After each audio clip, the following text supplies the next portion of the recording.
Hi, this is Robin. Salut, c'est Robin. Un petit test pour commencer. Regardez bien les deux vidéos suivantes. Dans l'une, Laetitia parle en français. Dans l'autre, en anglais. Sauriez-vous repérer quelle vidéo correspond à chacune des deux langues?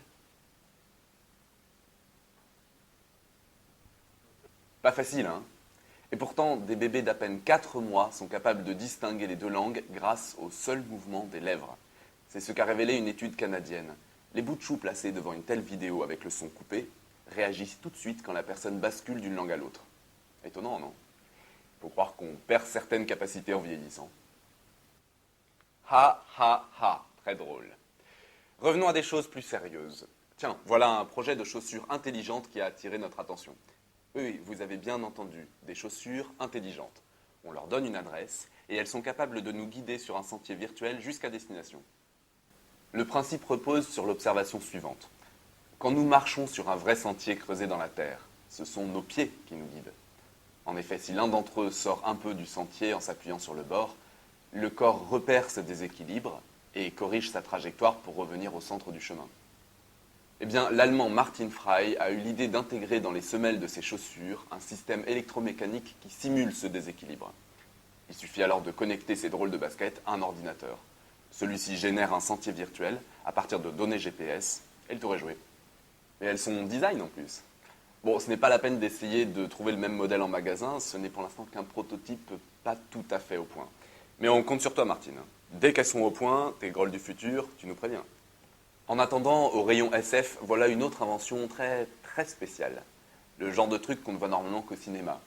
C'est le pansement miracle. Un liquide qui stoppe n'importe quel saignement en 15 secondes. Ça vous dit quelque chose? Normal, on en a déjà parlé sur le site. Mais à l'époque, il n'y avait pas d'image. Et là, si. Ouvrez bien les yeux. Vous voyez ici le foie d'un rat.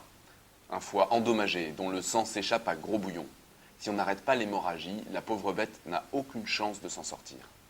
Les scientifiques injectent alors dans la plaie le fameux liquide qu'ils viennent de mettre au point et hop, dès qu'il touche la plaie, ce produit subit une brusque transformation qui lui permet de colmater la blessure. Voilà, le saignement est arrêté et le rat est sauvé. Ça semble magique, mais il y a une explication.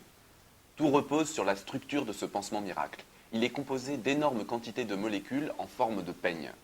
Regardez, quand le liquide est encore dans la seringue, ces molécules flottent les unes à côté des autres. En revanche, quand le liquide est versé dans un milieu aqueux et salé, comme le sang, cela modifie le comportement des molécules.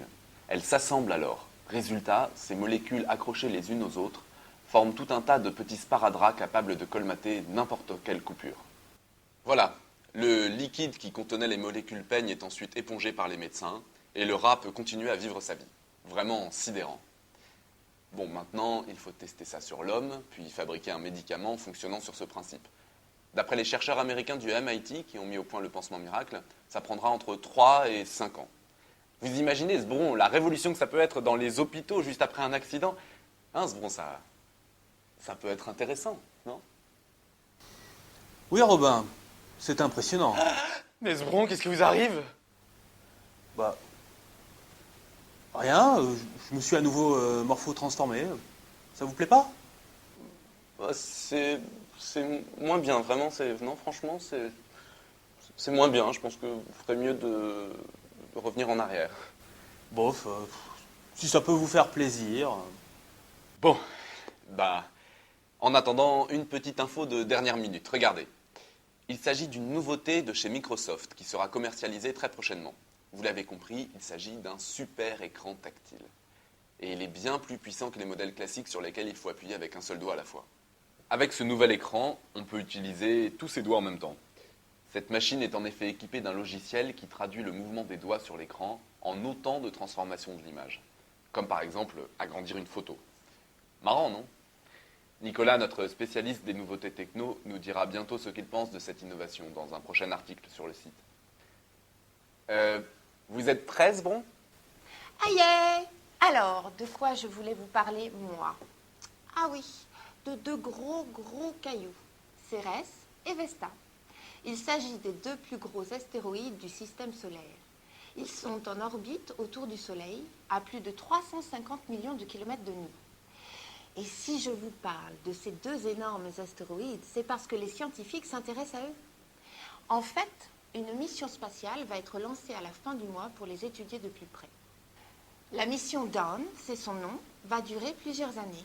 Son objectif? Aller à la rencontre des deux astéroïdes pour découvrir de quoi ils sont formés. Mais attention Robin, cette mission dépasse les cas particuliers de Cérès et Vesta, car ces astéroïdes sont aussi vieux que le système solaire lui-même. Les scientifiques estiment donc qu'en découvrant les conditions de formation de ces astéroïdes, cela permettrait d'avoir de précieuses infos sur la formation du système solaire tout entier. Fascinant, non? Oui, fascinant, fascinant. Et si je peux me permettre, presque autant que vous, Bon. À bientôt pour un prochain SVJ TV. Et qu'est-ce qui vous arrive?